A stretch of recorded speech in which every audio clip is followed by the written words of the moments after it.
એ હકીકત છે આપણા ગુજરાતમાં બિન પરંપરાગત ઉર્જા ઉત્પાદન સતત વધી રહ્યું છે. એ સોલર પાવર હોય કે વિન્ડ પાવર, ગુજરાતે દેશમાં નામ રોશન કર્યું છે. આ હકીકત છે. અનેક સોલર પાર્ક બન્યા છે, અનેક વિન્ડ મિલો બની છે. મોટા મોટા દિગ્ગજો આ વ્યવસાયમાં આવ્યા છે અને જે પાવર ઉત્પન્ન કરે છે એની જે ગ્રીડ સાથેની ડિસ્ટ્રીબ્યુશન સિસ્ટમ છે એના માટે થાંભલા લગાવવા જરૂરી હોય છે, ઓવરહેડ લાઇન લગાવવી જરૂરી હોય છે. અને સ્વાભાવિક રીતે જ એ ઓવરહેડ લાઇન મોટા ભાગના જે વિન્ડ પાવર મિલ છે તે કચ્છ સૌરાષ્ટ્રના દરિયા કિનારે કચ્છની સાઈડમાં છે. જ્યાં ખુલ્લી લેન્ડ વધુ છે ત્યાં વિન્ડ પાવર મિલો છે, સોલારના પ્લાન્ટ છે, વીજળીનું ઉત્પન્ન થાય છે. હવે એ જમીન કોની પાસેથી લેવામાં આવે છે? તો એ જમીન મારા ખેડૂત પાસેથી લેવામાં આવે છે.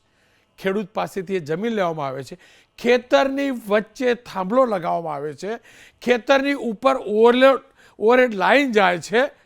એનો મતલબ કે એની નીચે ખેતી ખેડૂત કરે ચોક્કસથી, પણ કેટલું સાચવવું પડે આપણે જાણીએ છીએ.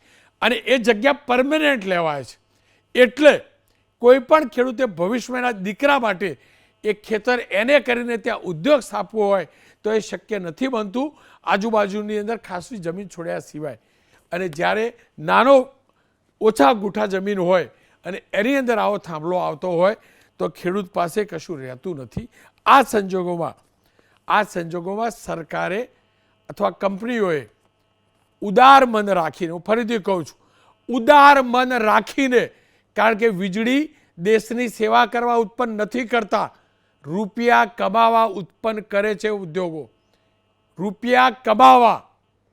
અને ખેતીની જમીન મારા ખેડૂતને ઉપરવાળાએ આપેલી મોનોપોલીવાળી જમીન છે. જો ઉદ્યોગની અંદર મોનોપોલીવાળો એલિમેન્ટ લેવો હોય, સ્પેરપાર્ટ લેવા હોય તો એટલો ભાવ ચૂકવતા હોય તો મારા ખેડૂતને અઢળક પૈસા આપવા જોઈએ. પણ અનેક કિસ્સામાં સામે આવે છે કે પૈસા નથી મળતા. આ મુદ્દો એટલે ઉદ્ભવ્યો કે આજે મોરબી અને ટંકારા ખાતે ગુજરાત કિસાન સંઘર્ષ સમિતિના નેજા હેઠળ કેટલાક ખેડૂતો ટ્રેક્ટર રેલી લઈને આજે નીકળ્યા હતા અને અલગ અલગ પ્રકારની માગણીઓ કરી. એમને માગણી એ પણ કરી કે ખેડૂતોના ખેતરોમાં મંજૂરી વિના વીજ કંપનીના લોકો પ્રવેશ ન કરે, જમીન વળતર રાજસ્થાન મુજબ 4 ગણું આપવું, વીજ પોલ પ્રમાણે વળતર અને ફેન્સિંગમાં દર મહિને વળતર સહિતની માગ કરવી, 1985માં ધ ટેલિગ્રાફ એક્ટ મુજબ 2003ના વિદ્યુત કાયદા મુજબ નોટિસ આપવામાં આવે છે, પણ એ જ કાયદા મુજબ વળતર કેમ નથી આપવામાં આવતું? આ પ્રકારે એમની માંગ હતી. હું વાત માત્ર કિસાન કોંગ્રેસ પૂરતી કરવા નથી માગતો, હું વાત મારા ખેડૂતની કરવા માગું છું અને એટલે જ આ ચર્ચા કરી રહ્યો છું. પાલભાઈ આંબલિયા પ્રદેશ પ્રમુખ છે કિસાન કોંગ્રેસના, હિતેન્દ્રભાઈ પટેલ બીજેપીના નેતા છે, ભરતભાઈ ચૌધરી ખેડૂત આગેવાન છે. ભરતભાઈ, તમારી પાસે છેલ્લે જ આવું એટલે પ્રમાણિકનો તટસ્થ મત લઈ લો. પહેલાં પાલભાઈ આપની પાસેથી જાણી લો, એક્ઝેક્ટલી ખેડૂતને કેટલા રૂપિયા કંપનીઓ આપે છે, કેટલા આપે છે, ખેડૂતની કેટલી માગ છે, અને મારી પોતાની ફરિયાદ કહી દો. મારી પોતાની ફરિયાદ કહી દો પાલભાઈ. તમે બેઉ સાંભળી લેજો હિતેન્દ્રભાઈ, કારણ કે તમે સાંભળી લેજો. અનેક, હું તમારા ઉપર નથી કહેતો પાલભાઈ, એ પણ તમને કહું, અનેક વાર અનેક નેતાઓ નેતાગીરી કરે છે. હું ફરી તમારી કે તમારા પક્ષની વાત નથી કરતો, પણ પછી એ કંપનીઓ સાથે બેસીને એ લોકો સેટલમેન્ટ કરે છે અને મારો ખેડૂત ઠંઠલ ગોપાલ રહે છે. આ પણ હકીકત છે. તોડ કરી આવે છે મારા ખેડૂતને, આ પણ હકીકત છે. પણ ખેર, મુદ્દો એ નથી. મુદ્દો પાલભાઈ એ છે ખેડૂતને કેટલા મળે છે અને કેટલા મળવા જોઈએ.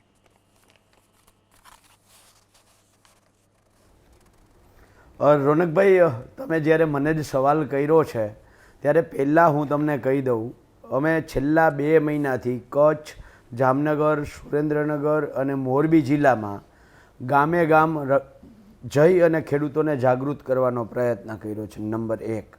નંબર 2, અમે ખેડૂતોને દરેક વખતે દરેક ગામમાં કહ્યું છે આંદોલન એ આપણો ઉપાય નથી. સમજજો, આ તમે કહ્યું ને કે ખેડૂતોને કેટલાક લોકો કંપની હારે સેટલમેન્ટ કરીને બેસી જાય છે.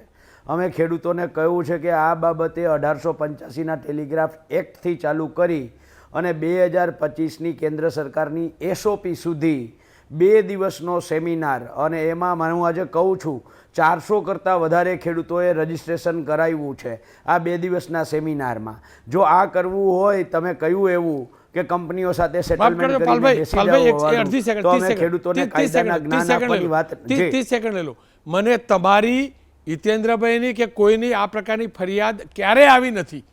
હું તમારી કે હિતેન્દ્રભાઈની વાત નથી કરતો, પણ ભૂતકાળની અંદર કેટલાક લોકોની ફરિયાદો સાંભળવા મળી છે, કદાચ એ તથ્ય પણ હશે. હું ફરીથી કહું છું, તમારા આ કેસની કે તમારી કોઈ ફરિયાદની વાત નથી કરતો. ના ના, હું ખાલી મારા તરફથી એટલા માટે સ્પષ્ટતા કરું છું. અને આજે તમારી સહમતિ હોય તો એબીપી અસ્મિતાના માધ્યમથી ગુજરાતના ખેડૂતોના દીકરાઓને કહું છું કે આ વીજ લાઈનોના કાયદાઓ આપણે ભણવા જ પડશે, ફરીથી ભણવા પડશે. અને એના માટે જો કોઈએ રજિસ્ટ્રેશન કરાવવું હોય, 2 દિવસના સેમિનારમાં આવવું હોય તો 999 85 11 056 આ નંબર ઉપર તમારું નામ, ગામ, તાલુકો અને મોબાઈલ નંબર લખી અને વોટ્સઅપમાં મેસેજ કરો કે મારે સેમિનારમાં ભાગ લેવો છે.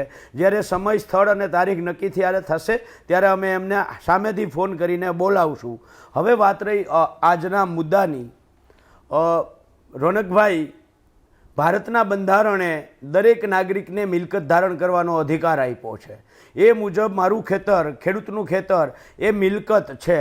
અને કોઈ પણ વ્યક્તિએ જ્યારે ધંધો કરવો હોય ત્યારે એણે કોઈ પણ બીજી વ્યક્તિની મિલકતનો ઉપયોગ કરવો હોય તો કાં તો વપરાશી હક તરીકે એને લેવું પડે, અથવા તો જે તે મિલકત ધારણ કરનાર વ્યક્તિ છે એની પાસેથી એણે કાયદેસર નિયમો અનુસાર બરાબર જે એમની સાથે ભાડા કરાર કરવો પડે, અથવા તો વન ટાઈમ સેટલમેન્ટ કે હું 15 વર્ષ યુઝ કરી અને એના આટલા રૂપિયા તમને આપીશ. આ મિલકત ધારણ કરવાનો અધિકાર અને કોઈ પણ વ્યક્તિ ધંધો કરે એ બાબતમાં છે. ઉદાહરણ તરીકે એબીપી અસ્મિતાના બિલ્ડિંગ ઉપર જો મોબાઈલ કંપની ટાવર ઊભો કરે, મોબાઈલ ટાવર, તો એ માસિક ભાડું નક્કી કરે છે. એવી જ રીતે ખેડૂતના ખેતરની અંદર પવનચક્કી ઊભી થાય તો એનું માસિક કે વાર્ષિક ભાડું નક્કી થાય છે. હું ગેરંટી સાથે કહું છું ને આખા ગુજરાતના ખેડૂતોની કોઈની સહમતિ લીધા વગર હું કહું છું, જો આ વીજ કંપનીઓ જેટલું વીજળીનું પ્રોડક્શન કરી અને જમ્મુ કાશ્મીરથી ચાલુ કરીને તેલંગાણા સુધી વેચવાની છે, એ કંપનીઓ આખા ભારતની અંદર મફત વીજળી આપવા જો તૈયાર થતી હોય તો ગુજરાતનો ખેડૂત મફતમાં એના ખેતરમાં ટાવર નાખવા દેશે. પણ વીજ કંપનીઓએ અમારા ખેતરમાં ટાવર નાખી અને 25 વર્ષ સુધી ધંધો કરવો છે તો અમને એટલું તો 2013ના જમીન સંપાદનના કાયદા મુજબ માર્કેટ ભાવનું 4 ગણું વળતર મળવું જોઈએ. નંબર 1. નંબર 2, રોનકભાઈ, આ કંપનીઓએ જ્યારે આ વીજ લાઈન ક્યાંયથી પસાર કરવી હોય તો એણે ભારત સરકારના CERC પાસે મંજૂરી લેવી પડે, લાયસન્સ લેવું પડે. આ લાયસન્સ લેવાની પ્રક્રિયામાં એમણે ખેડૂતોના સર્વે નંબર દીઠ જાહેરનામું આપવું પડે. ગુજરાતની અંદર તમામ કંપનીઓએ જે લાઈનો પસાર કરવા માટે લાયસન્સ લીધા છે એણે માત્ર અને માત્ર ગામના નામ, દાખલા તરીકે 12 ગામમાંથી વીજળીની આ લાઈનો પસાર થવાની હોય, 88 ગામોના નામ લખ્યા છે એમાં. તો ખેડૂત કેવી રીતે એમાં વાંધો લઈ શકે? એટલે CERC પાસે આ લોકો એમ કહે છે કે અમને કોઈ ખેડૂતનો વાંધો આવ્યો નથી. અરે ભાઈ, તમે ખેડૂતના નામ જોગ, એના સર્વે નંબર જોગ તો જાહેરનામું જ નથી આપ્યું. અને એની સામે નામદાર પંજાબ હાઈકોર્ટે અને કેરળ હાઈકોર્ટે એની સામે સ્ટે આપી દીધો અને આજની તારીખમાં સુપ્રીમ કોર્ટે એ સ્ટેને હટાવ્યો નથી. અમારી બહુ સ્પષ્ટ માંગ છે રોનકભાઈ, જે તમે હમણાં કહ્યું હોય કે જે આ કલેક્ટર 16(1) મુજબ જે અમને બોલાવે છે તો એ 1885ના ટેલિગ્રાફ એક્ટ મુજબ બોલાવે છે. હવે માનનીય મનસુખભાઈ માંડવિયાજીએ એમ કહ્યું છે કે આ કાયદો છે એને તો અમે રિફિલ કરી દીધો છે, આ કાયદો જ નથી. 1200 કાયદાઓ નરેન્દ્ર મોદીજીએ જે રિફિલ કર્યા છે એ 1200 કાયદામાં 1885નો ટેલિગ્રાફ એક્ટ પણ છે. તો એ રિફિલ થયેલો કાયદો છે, એ કાયદા મુજબ અમને શા માટે નોટિસ આપે? ચલો નોટિસ આપી, ઓકે, આવકાર્ય છે. તો પછી એ કાયદા મુજબ મિનિમમ ડેમેજ, મેક્સિમમ કમ્પન્સેશન, ઓછામાં ઓછું નુકસાન, વધારેમાં વધારે વળતર છે. તો એ ઓછામાં ઓછું અમારું નુકસાન એ છે એમાં કે નુકસાનની એમાં ગણતરી કરવાની છે. તો મારા ખેતરમાં આ લાઈન નીકળે છે, હું એને નથી કરી શકવાનો 25 વર્ષ સુધી એની નીચે. રોનકભાઈ, મારા હજી 2 મુદ્દા બાકી છે, મારી વાત પૂરી કરું છું. એને નથી થઈ શકવાનું. હા કરું. એને નથી કરી શકવાનો, ત્યાં હું એકધાર્યું મકાન, બોર, કૂવો નથી કરી શકવાનો, નાળિયેરી જેવો બગીચો નથી કરી શકવાનો, તો આ 25 વર્ષ સુધી મારા ખેતરમાં હું નથી કરી શકવાનો, આ મારું નુકસાન છે. તો એ નુકસાનને એમાં કાઉન્ટ થવું જોઈએ, જે નથી કરવામાં આવતું. મહત્વની વસ્તુ, આ હું તમને અત્યારે આ કાગળિયા દેખાડું છું. આ કાગળિયા છે આપણા 182 પૈકીના એક ધારાસભ્ય પ્રકાશભાઈ વરમોરા. એમના ખેતરમાંથી આ 765 કેવીની લાઈન નીકળતી હતી. એમણે જાહેરનામું આવ્યા પછી પ્રકાશભાઈએ આ જાહેરનામું છે, આ જાહેરનામું છે 31 જાન્યુઆરીનું, અને એણે અરજી કરી છે 4/3, એટલે જાન્યુઆરી મહિનામાં જાહેરનામું આવ્યું, 3જા મહિનામાં અરજી કરી, અને 4થા મહિનામાં એનું ખેતર બિનખેતી થઈ ગયું. અને બિનખેતી થયા પછી કલેક્ટરે 16(1) મુજબ બોલાવી અને એના ખેતરને આ લાઈનમાંથી બાકાત કરી નાખ્યું. અને એની સામે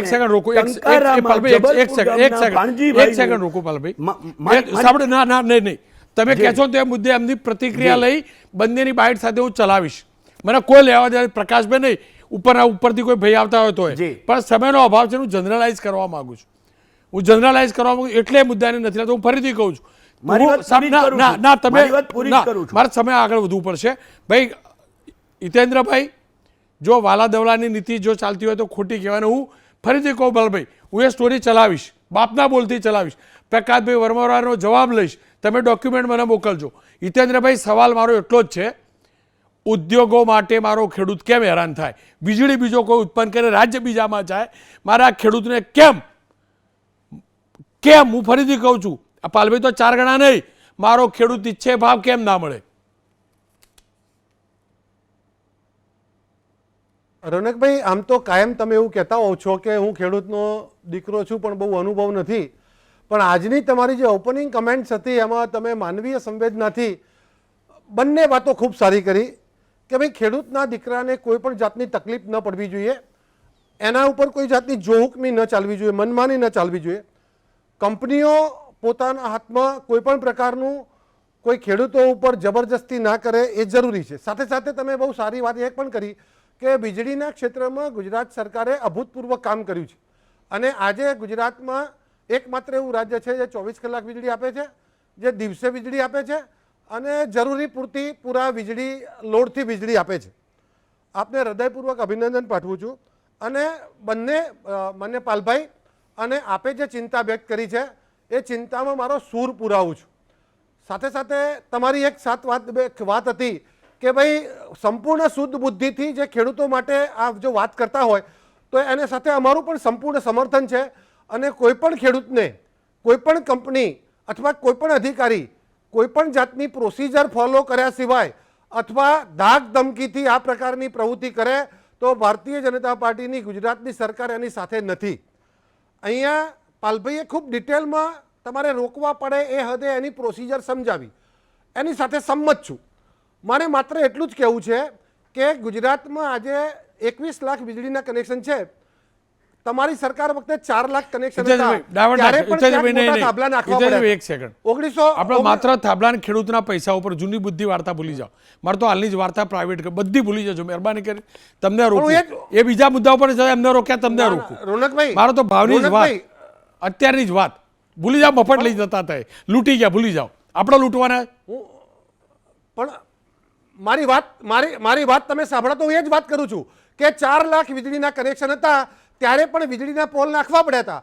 પાલભાઈને કે કોંગ્રેસને એ દિવસે આ પ્રોસિજર યાદ નથી. એક પણ થાંભલાનો એક પણ પૈસો આપ્યો હોય 1995 પહેલા આ મોટા થાંભલામાં એક પણ પૈસો આપ્યો હોય અથવા એક પણ નિયમ બનાવ્યો તો કહો. 2003માં સરકારે કાયદો સુધારી, ગુજરાત સરકારે, અને એને વળતર આપવાની વાત કરી. કેન્દ્રમાં સરકાર આવ્યા પછી 2017માં, 2021માં અને 2024માં એ વળતરના નિયમો સુધાર્યા.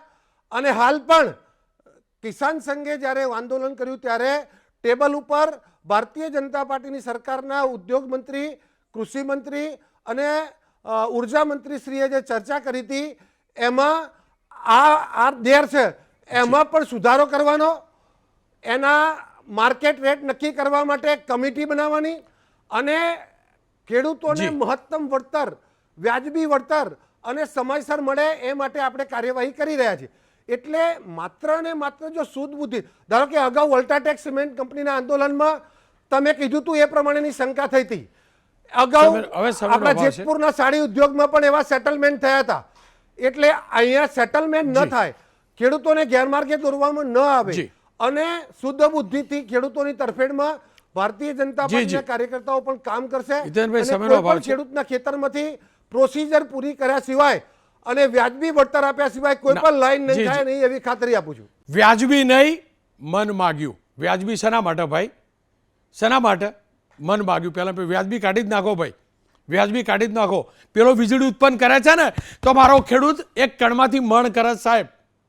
અને રહી વાત બીજી, તમે કહ્યું તો મેં જરાય પાલવીના પરિપ્રેક્ષમાં નહીં કીધું કે એમની પાર્ટીએ તોડ કર્યા, જરાય નહીં. કંઈ સેટલમેન્ટ કર્યા તમારા વાળા હશે, એમના વાળા હશે, લોકોએ હશે ખેડૂતોનો સેટિંગ કરીને તોડ કરવાવાળા. ફરીથી કહું છું, આવી ભૂતકાળમાં ફરિયાદો મળેલી છે, એ તમારા વાળા હોય, પાલભાઈ વાળા, બીજા હોય. અને રહી વાત સરકાર, તમે વારંવાર બોલ્યા ભાજપના ઉર્જા મંત્રી, ના ભાઈ, મારા ગુજરાતના ઉર્જા મંત્રી. સાચું કરો તો પણ મારા ગુજરાતના, ખોટું કરો તો પણ મારા ગુજરાતના. ભરતભાઈ, આપ શું માનો છો? મારા ખેડૂતને કેટલા રૂપિયા મળવા જોઈએ? બધી વાર્તાઓ સાઈડ ઉપર.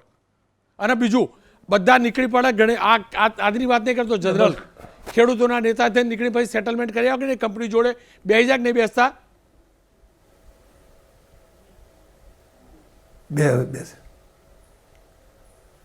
જી નમસ્કાર સાહેબ, આ પ્રશ્ન તો બહુ ગંભીર છે. આ પહેલો પ્રશ્ન નહીં, પણ પૃથ્વીરાજ ચૌહાણ જેવી આપણી દશા સરકારની થઈ છે. પૃથ્વીરાજ ચૌહાણ વારંવાર લડે, વારંવાર પૃથ્વીરાજ ચૌહાણ ઊંઘમાંથી જાગ્યા નહીં કે હજુ દેર છે. એટલે મારું કહેવું છે કે પહેલો પ્રશ્ન નથી આ. પહેલો પ્રશ્ન આ ભારતમાં રોડનો પ્રશ્ન ચાલે છે ઉત્તર ગુજરાતમાં, એટલે 2021થી ચાલે છે, બરાબર છે. 4 વખત જાહેરનામો પડ્યો, જાહેરનામામાં ઓઢા લીધી, પણ ઓઢાના ખુલાસા કરતા નહીં, ઓઢાનો જવાબ ફેર જાહેરનામું પડી છે. એટલે મારું કેવું છે, આ હિતેન્દ્રભાઈ છે યોગ્ય, પણ મારું કહેવું છે બનાસકાંઠામાં જમીન એને થઈ જઈ, એ કને કરી. એટલે આ નિર્દોષ ખેડૂતો જે જાગૃત નેતાઓમાં ભળ્યું એ જમીન એને કરી, ઊંચું વળતર લઈ લીધું, તો બીજા ખેડૂતે શું બગાડ્યું? અને મારું કહેવું છે, જો ગાંધીનગર ગિફ્ટ સિટીની અંદર તમે દારૂની છૂટ આપી શકતા હોય તો આ જે જમીન છે આખા ગુજરાતની જંત્રી વધારે કે જે નકશામાં આવે છે જમીનની જંત્રી નહીં, જંત્રી હંગાટ નહીં, ઊંચું વળતર આપો, માર્કેટ વેલ્યુના 4 ગણા. 2013માં કાનૂન બનાવ્યો છે, તો પછી તમે હજુ સુધી કની રાહ જોવો છો? એટલે હું તો આ બધી વાતો કરો, ઓઢિયામાં 4 મહિનાથી આંદોલન ચાલે છે, જો સરકારની ધ્યાનમાં નહીં. અને સરકાર મોટી, કલેક્ટર મોટા કે કંપની મોટી, આ વિચાર જેવું છે. સરકાર આખરી કહેવાય તો સરકાર આખરી છે, તો પછી કંપની જો હુકમી કરે. અને પછી મારું કહેવું છે કલેક્ટર તો પગારદારી માણસ છે, તો સરકારનો નિર્ણય લેવો પડે. ચાહે કેન્દ્ર સરકાર, અને આપણા મોદી સાહેબ કે માં કે નામ પર એક પેડ, એટલે માં કે નામ પર એક થોભલા થઈ જાય ખેતરોમાં. આ માં કે નામ પર તો ખેતરે થોભલા થવા માટે એ પર્યાવરણ નહીં સુધાર્યું, એ પર્યાવરણ બગાડશે. હિતેન્દ્રભાઈ, તમને વિનંતી કરું છું, આપણો તમે સરકારની વાત કરો, સરકારમાં બધા બેરા મૂંગા છે, કેમ 4 મહિનાની બોલતા નહીં? અમારો ભારતમાલા 2021થી આવે છે, હજુ એના વિશે નિર્ણય લેતા નહીં. તમે કહો યોગ્ય વળતર, યોગ્ય હોબળો. આપણા ગામડામાં 1 મિનિટ સાહેબ કહું, દાખલો આલું. આપણા ગામડામાં ખેતરમાં મોર હોય, બરોબર છે, અને મોર છે ને આપણું રાષ્ટ્રીય પ્રાણી છે. હવે રાષ્ટ્રીય પ્રાણી મોર એટલે મોરની જગ્યાએ ખેડૂત સમજો, અને પછી એની બિલાડો મારવા આવે ને એટલે મોરની જેટલી તાકાત હોય એટલો મોર ઊંચો થાય, અને મોરે મરે ને બિલાડો મરે. એટલે મારું કહે છે મોરની જગ્યાએ ખેડૂત અને કંપની બિલાડો, આ છે બેનું પતન કરવું છે. આ મોર મારવા બેઠા છે. આ બધી બીજી કોઈ વાતો નહીં. તેમ સરકાર જાણતી નહીં કે આ ચાલે છે, ચાનું ચાલે છે ઓઢિયામાં. અને તમે રોજ મારા ખેતરમાં જવા હાથબારનો ઉતારો માંગો. અને અમે લોકશાહીમાં જીવીએ છીએ, કઈ રીતે જીવીએ છીએ? હદ કરી જવાની લોકશાહીને ખતમ કરવા માંડ્યા છે. એટલે ભાઈ હિતેન્દ્રભાઈ, તમને વિનંતી કરું કે તમારું ચાલતું હોય તો સરકારમાં વિનંતી કરીને યોગ્ય ન્યાય લાવો. હોબળો 2 કરોડ રૂપિયા થોભલાના, જમીન નહીં, ખેડૂતોને કાયમી ભાડું, ઈવાની ટાવર લાઈનનું ભાડું કેટલું આપું છે એટલું ભાડું આપો ને. અને ભારતમાળામાં હોબળો હું કહું, ભારતમાળામાં આખી જિંદગી ટોલ ટેક્સ લેવાના છે, એમાં ભાડું વાળો ખેડૂત જમીન વેચવા લેશો ને કંપની પૈસા ના આપવા. સમયનો અભાવ છે. ખેર ફરીથી કહું છું, રેલવે હાઈવે આ સરકારનું છે, ત્યાં સુધી હજુ પણ બરાબર છે, નિયત કરેલા ભાવથી થાય. પણ જ્યાં ખાનગી ઉદ્યોગ કરે છે ત્યાં સરકારે ચોક્કસથી ઇન્ટરવ્યૂ કરી ખેડૂતના હિતમાં નિર્ણય લેવાય તેવો પ્રયાસ કરવો જોઈએ. રહી વાત પાલભાઈ ઊભા કરેલા મુદ્દાની, ચોક્કસથી એની આવતીકાલે હું રિએક્શન લેવડાવીશ પ્રકાશભાઈ વરવોરા પાસેથી. ફરીથી કહું છું, મારો પ્રયાસ કે વાત હિતેન્દ્રભાઈ કે પાલભાઈ પૂરતી નહોતી કે એમના માટેની નહોતી, પણ એ પણ હકીકત છે. અનેક લોકો, હું ફરીથી કોઈ બંને માટે કે એમના સંગઠન માટે નથી કહેતો, અનેક લોકો નેતા બની ઉદ્યોગો પાસે બેસીને સેટલમેન્ટ કરી આવે છે. એ તો મહા ચોર છે. મારા ખેડૂતોના હકનું ખાશો ને, નહીં માફ કરે, નહીં માફ કરે. હું તો બોલીશ એક વિરામ, અને વિરામ બાદ વાત કરીશ તરુણ ઉપર ટોર્ચરમાં શું અપડેટ આવી.